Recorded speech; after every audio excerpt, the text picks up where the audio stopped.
A couple years ago, I was diagnosed with ankylosing spondylitis, which is an autoimmune condition, a very specific form of rheumatoid arthritis, and it runs in my family. So when my mom in her 20s, very quickly she began to be affected by it. It fused her spine from her shoulder blades up so she doesn't turn her head at all. She's hunched over and she has had 6 hip replacements. And I haven't had any symptoms until a couple years ago. And in me, it's only shown up in an eye infection once a year, right around this time, which compared to my mom suffering is just sort of annoying, but it can be serious if it's not treated. So last week, by the time I got home after the service, I started getting really blurry vision in my left eye. So I ended up at the eye doctor this week. I mentioned last week, we've been reading through this letter, 1 John. We've been doing a lot of playing around with the original language, with Greek, translation, interpretation, and I said last week I was going to take a minute this week to address what we're doing when we spend time in this language and the words to sort of gain more clarity or to challenge what we read in the text, because a lot of times we read something like this and we're like, that sounds wrong and bad, and I don't think I agree with that. And so a lot of times what we have to do is understand what's going on in the original language, which brings us back to the eye doctor. You are familiar with the eye chart, right? Correct. So when I look at this without my glasses, it's blurry, maybe not that blurry, but it's kind of blurry. And with my glasses, much more clear. These are called corrective lenses. They make things clear. So in English Bibles, a translation from Greek or Hebrew into English, basically we could say these function like corrective lenses. They make what would otherwise be opaque or blurry much more clear. And when you're at the eye doctor and they do the assessment with the alien goggles, right? Better here or here, here or here, here or here. You read it, and sometimes, if you're like me, the H looks like an N on the very bottom line. But then they say, right? And then all of a sudden, the H becomes an H. So they do like the little switch thing. In some sense, part of what I'm doing when we spend time looking at the original language, part of why it's valuable to do it, is to help fine-tune or sort of refine the reading and the meaning of the text for us. And I think when I say this, sometimes I say this to people and they go, well, how can we even trust the English translation at all? If sometimes we read a text and we end up with something so far off, that seems so different than what we read in sort of the basic text, maybe we shouldn't use it at all, right? Maybe we just shouldn't read the Bible in English because we can't make any sense of it. And while I understand the frustration, because I've been doing this for a lot of years now, I think that's kind of like saying, well, if I can't distinguish between the H and the N, it would be better for me to be blind. No. By and large, the text in English gets us very, very close to the meaning. And I think maybe the bigger part of what we're acknowledging is that there is a difference between translation, what these words are as they move from an original language, Greek or Hebrew, into English, and interpretation, what these words mean. There's a significant difference. And I think this is where we are actually ending up with the larger gap between what we read and sort of where we land. I don't think it's translation primarily. I think it's a matter of interpretation. We are approaching the text with a very different interpretive lens, as you might imagine, from many translators over the last number of thousands of years. And it doesn't help that when we read English Bibles, translations span from a literal translation to something called a more readable translation, which tries to do sort of a literal / harmony to make it more readable for English ears, and then all the way to something called a paraphrase, which is not trying to translate it literally at all. It's sort of grasping for big ideas. So if I'm translating something from Greek, and there are 6 choices that I have to make to get a phrase or a passage or a word from Greek to English, what I'm doing is not one-to-one translation. I'm not taking one word in Greek and saying, okay, it corresponds to this one word in English. It becomes a work of interpretation, because if I'm choosing which of the 6 English words best matches what I think it means, that word means is really important in Greek, we're no longer talking about translation. I'm making a decision about what I think a word from Greek means as it moves to English. All of this is very important. Background for tonight's passage, because it opens with this strong assertion: do not love the world, or the love of God is not in you, or the love of the Father is not in you, it says. Seems very polarizing. It seems very binary, that these things are at odds. Either you love God or you love the world. But we've been saying all along, this letter, 1 John, is written to and from the community shaped by the Gospel of John, and this poses a problem. And I think the problem is a good one, because it challenges this idea that this is binary, that you can only either love God or love the world. How many of you have ever watched professional or college football in any way, shape, or form? All right, so you've seen the black stuff under the players' eyes. Very often there will be like a name with some numbers after it. A lot of times that's a Bible reference. How many of you have ever seen this under a football player's eye? How does this passage begin? From the Gospel of John. For God so loved the world. And the passage tonight from the letter, do not love the world. What? So what's the deal? We've got sort of a mismatch here. The Gospel of John, Jesus says, God loves the world. This is actually understood to be sort of the motivating engine of the entire Gospel of John.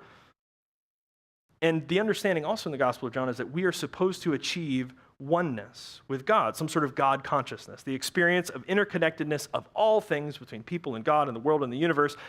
But then in 1 John, this letter, they're saying, don't love the world. So what's the deal? We could say these are not the same authors, right? Very clearly, the people that wrote the Gospel of John, this is now 30, 40, 50, 60 years later. These are different authors, actually probably been edited a few times as well. So maybe they're using the same word, but they're using the word in a different way. Like, I love chicken wings, and I love my computer, and I love my kids, and I love Stacy, and I love God. These are all different sort of forms or intensities or expressions of love, but they're all the same word. And in the English language, we've talked about this probably ad nauseum, the word love has this elasticity. The word love has this fluidity of use. It gets used for all these things. Interestingly, we find the same thing to be true for the Greek word agape. This definitely is used for the unconditional love of God, but it's also used to describe the appreciation for a good meal.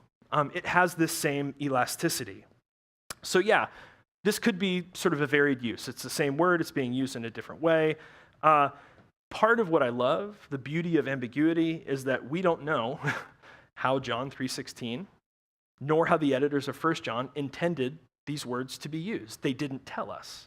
They wrote them, we've received them, but they didn't say, this is what I mean specifically when I use this word. We don't have that. And so we have to find now ways to make meaning for ourselves. We have to take educated guesses. We've got to use what we know about the language and how it's used in other places. But essentially, we have to bring it to bear on our world. We have to understand what it means for us. I think what the passage is saying, I think the opening line, is much more like this, and I'll show you how I get there.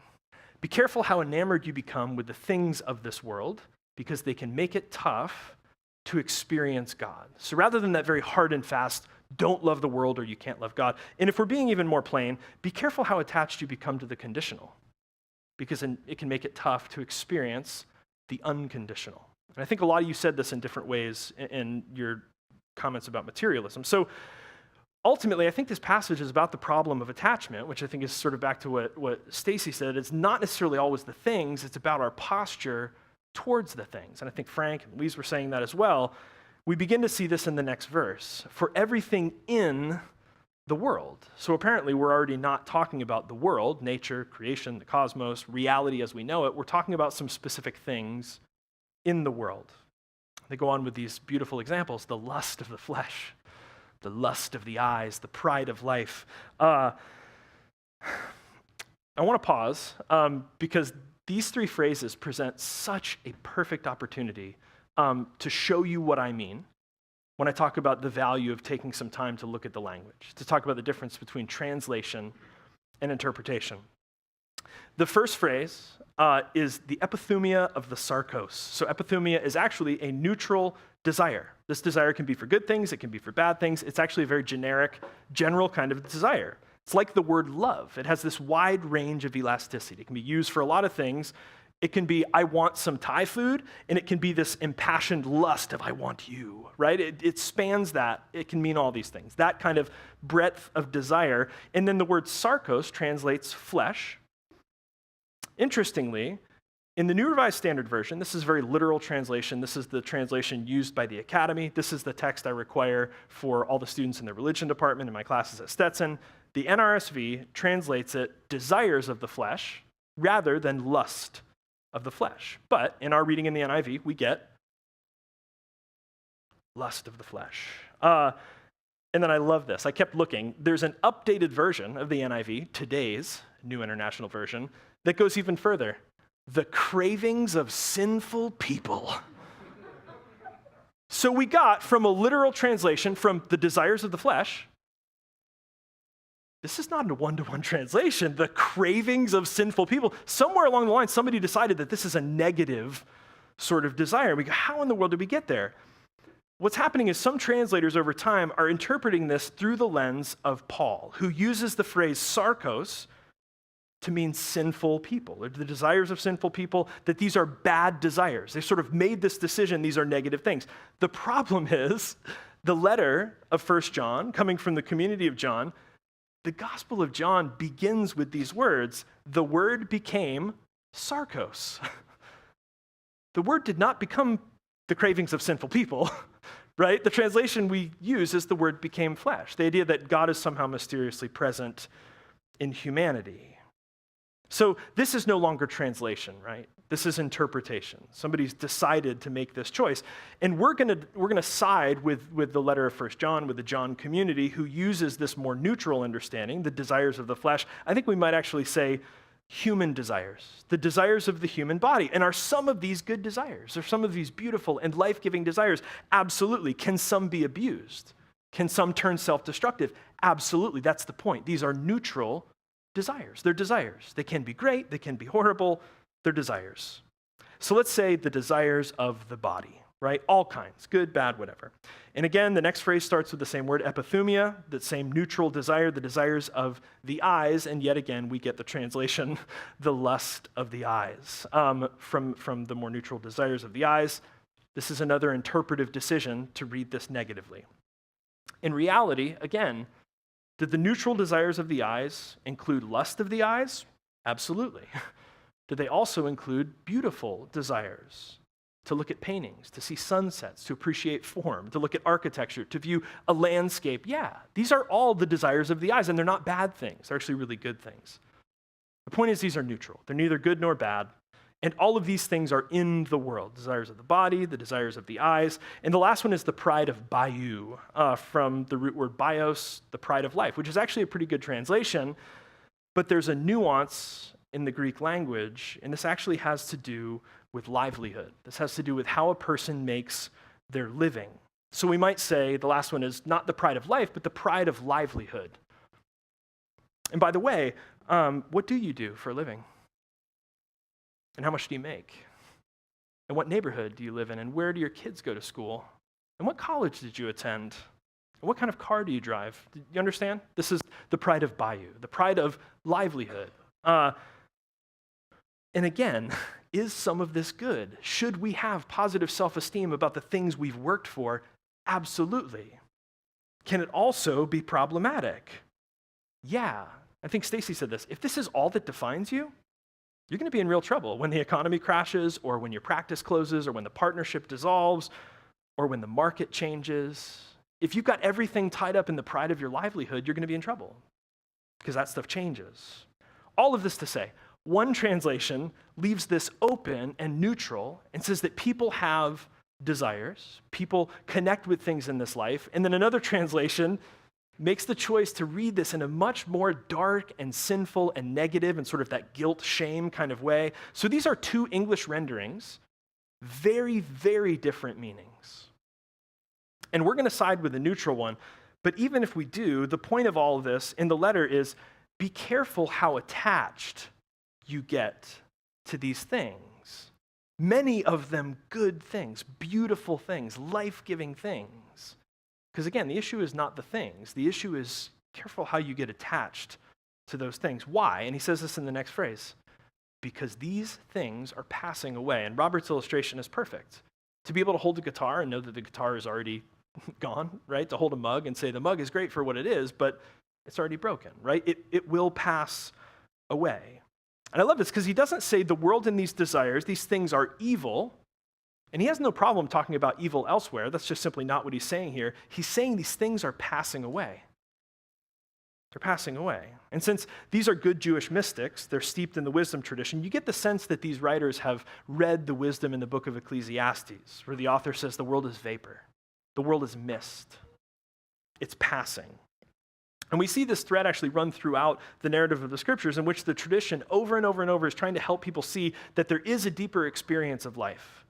A density, a quality, an unconditional nature to life, but it begins with this realization that life is passing away. Here the letter says, the one who does the will of God, but there's even, we said this a few weeks ago, there's a more specific translation of this word does, actually might be the one who practices the will of God. Now it's important that we say this. This phrase will of God, this is not the pop culture idea of a predestined sovereign plan that God has sort of decided in advance and it will be done no matter what. That's an entirely different word from this. This word actually translates closer to desire, the one who practices the desire of God. And what you would notice if we were reading this in the original language is that there's a really clever play on words in this whole passage. Don't be too enamored with the desires of this world, but practice the desire of God. So what is the desire of God? According to this letter, it's aeon zoe. It is eternal life. And so the idea is, if we can practice this, we will live this kind of life. We've been saying all along the best translation of this phrase is not that we will live forever. That's actually kind of a bad translation because we're not talking about quantity of time. We're talking about quality of life. And so the idea is we will be experiencing a life deeper than that which is passing away, deeper and more steady than the instability of our passing desires, that somehow we can detach from these attachments and connections to the things that are passing away. The point of all this introduction, actually probably the whole sermon is just this: practice non-attachment. Practice non-attachment, right? That's what this section is about. Be careful how attached you get to the things in this world, how enamored you become. So we could also say surrender the outcomes. We could say let go. Talk about releasing expectations. Lots of language. And maybe this sounds very Eastern. It might sound very Zen, and I do think this is one of the gifts that we receive from our kinship with Buddhist practice. This is also present in Hinduism, but fascinated. I was talking to Jim, I think, earlier. I had to sort of leave the Christian tradition to learn about non-attachment, and the more I learned about it, the more I realized this has actually been at the heart of the Christian tradition all along, only we use different language. Instead of attachment, we use the word idolatry. And instead of non-attachment, we would say non-idolatry. Let me explain. In the Hebrew Bible, idolatry is making an invisible God visible, shifting allegiance or fidelity from this invisible, unconditional, universal, and then attaching to a visible, conditional, particular form or expression, and saying that image, saying that idol, the statue, actually corresponds to God, when in fact it doesn't. And we tend to do this now with beliefs. We do this with ideas. We do this with particular forms of religion more so than making statues. We say we've got the right way to do it, and we've got the right reading, and we have the right belief system. Peter Rollins does some really good work on this. He did this when he was here earlier this year. He talks about the philosopher and theologian Paul Tillich, who speaks of this in terms of idolatrous faith versus non-idolatrous faith. And Pete used the example of patriotism, which is fitting, the time in our lives that we find ourselves. If we say my faith, my fidelity, my allegiance is to country, right or wrong, no matter who we bomb, no matter how we conduct ourselves, who we discriminate against with legislation, faith is in country, right or wrong. He says this is an idolatrous faith because it preserves the status quo and it presumes that this particular expression of our country is our country. While a non-idolatrous patriotism, a fidelity to country, would say, my allegiance to country is so deep that if and when my country stands against its own values, its own convictions, like freedom, democracy, liberty, justice, that I will oppose my country on its behalf. Pete coined this beautiful phrase he calls the fidelity of betrayal. I love it. A kind of non-attachment with a deeper allegiance. There's a non-attachment to the current expression, to the current form of country, but a deeper allegiance to the unconditional values beneath it.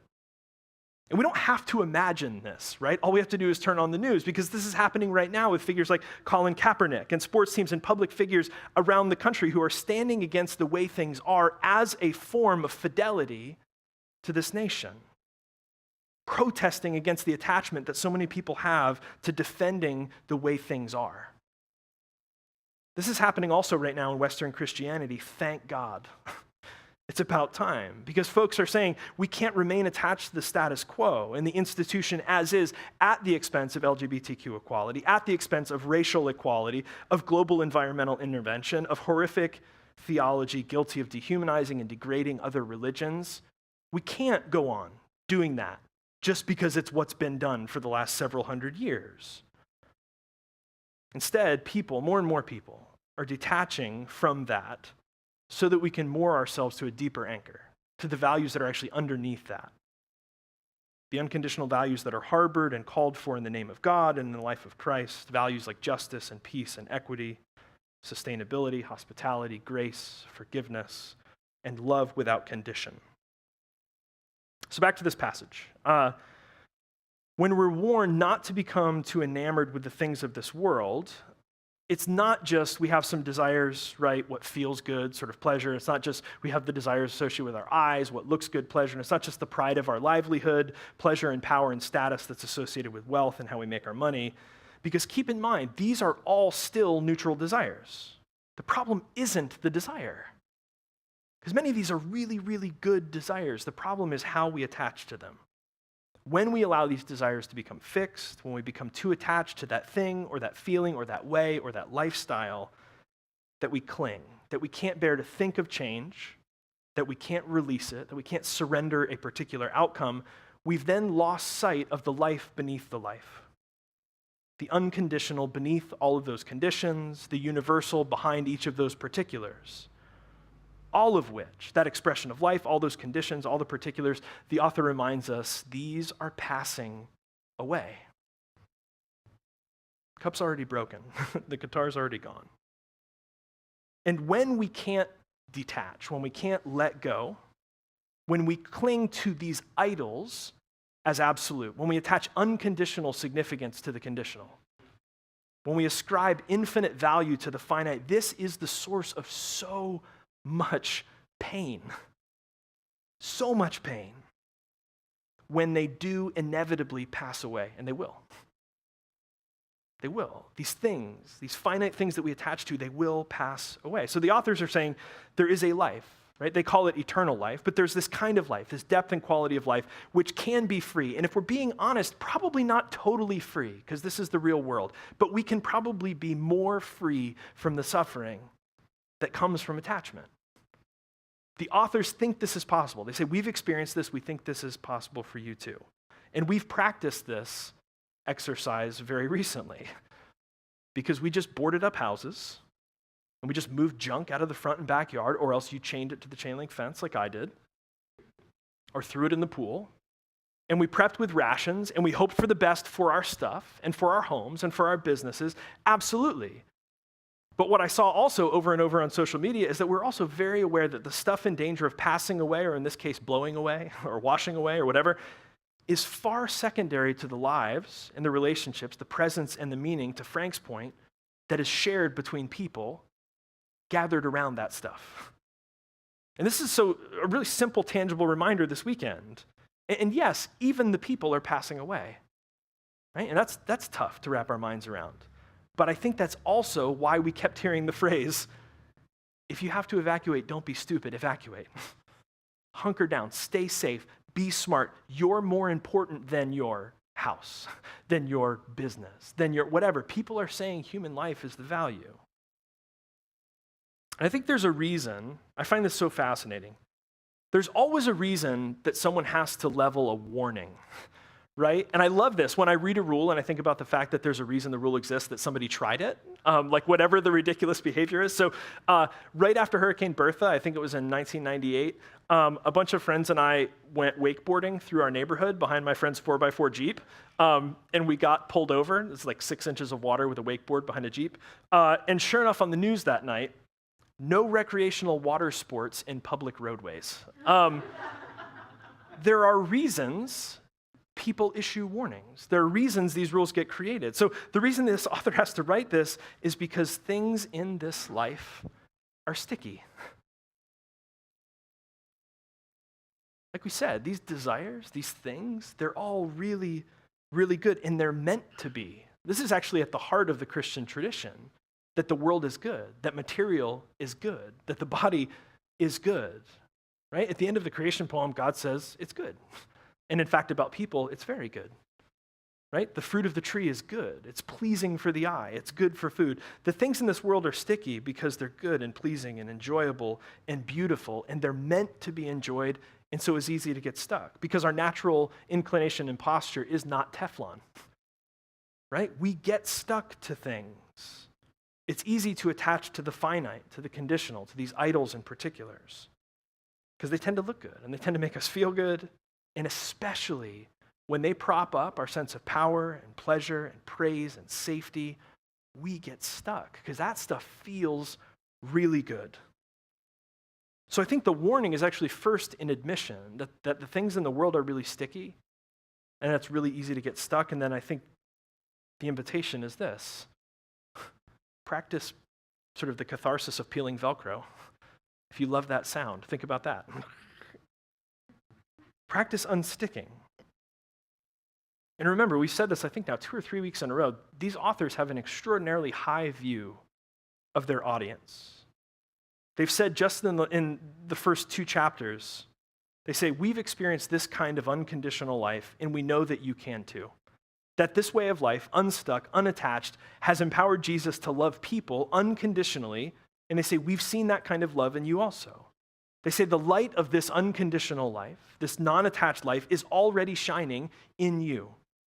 And they're saying here again, you already have this ability. You have this reality. You have this deeper quality, this non-anxious, peaceful, present density of life and non-attachment already in you, already available to you. Not as a belief, but as a practice. It's not something you can agree with, something you have to practice experiencing.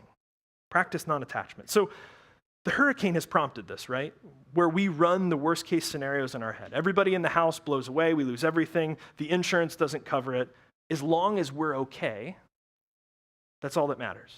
If we suffer every little death we can think of, loss of stuff, loss of career, loss of status, loss of pleasure, loss of purpose, on and on and on and on, we can still imagine a life that goes on after that. And I think the world's great spiritual traditions go a step further, and they invite us into a direct confrontation with our own mortality. We talked about this a few weeks ago. Our own mortality and that of the ones we love, because it's not just the cup and the guitar.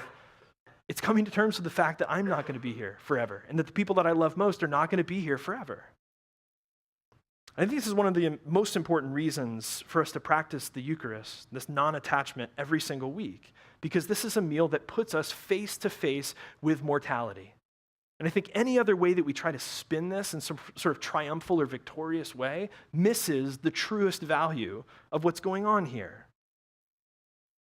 Because this illustrates over and over and over the most significant and meaningful form of mortality. A life that is so rooted in the unconditional, in the infinite, so unpersuaded by the idle promises of praise and power and pleasure and safety, so disinterested with the particular expressions of the day, that this life is willing to unstick in the most profound way. We speak of this as self-giving love. To non-attach to the point even of death. So as we practice this sober look at the Eucharist as the promise of mortality, rather than the false promise of never-ending attachment, think about that. How many times have you heard the gospel presented as never-ending attachment? You can have all the stuff and all the people you love forever. Sorry. No, it ends the same way every life ends. Everybody dies. All the stuff goes away. Hear the good news. We might do well, though, to ask ourselves, and maybe not just once a week, maybe not just around this table, but maybe even more regularly. When we see the body broken, this image of body separated from blood, blood shed, we might do well to ask ourselves, as we imagine our death and the things that we might die for, to think also about the things that we might be remembered for. We realize we're asking deeper questions. What is it that we're living for? Is the ultimate goal the accumulation of the things to which we're stuck? Or is there in each of us, and sometimes this gets clouded by our forms of attachment, is there a deeper concern? Is there an infinite ache? Is there some kind of an unconditional call? A universal pull beneath the particulars of our lives that might free us, just a little bit at a time, free us from this attachment, in order to live lives that are a little bit more honest, with a little more integrity, just a little more depth, right here in this life. What can't you imagine living without? This might be on our minds since we've just come through the hurricane. What can't you imagine living without? I don't think, first and foremost, the Eucharist is an invitation to celebrate it that one day you'll get it back in heaven. I think instead the Eucharist is where we come face to face with whatever that thing is that you can't live without. That too is passing away. Non-attachment asks us to practice over and over and over this question: what are we living for? What are we dying for? This table has been set for us tonight. It is open to us and to all people. And no one will ever be turned away. If you'd like, you can feel free to come and grab a piece of bread and dip it in the cup as we reflect together.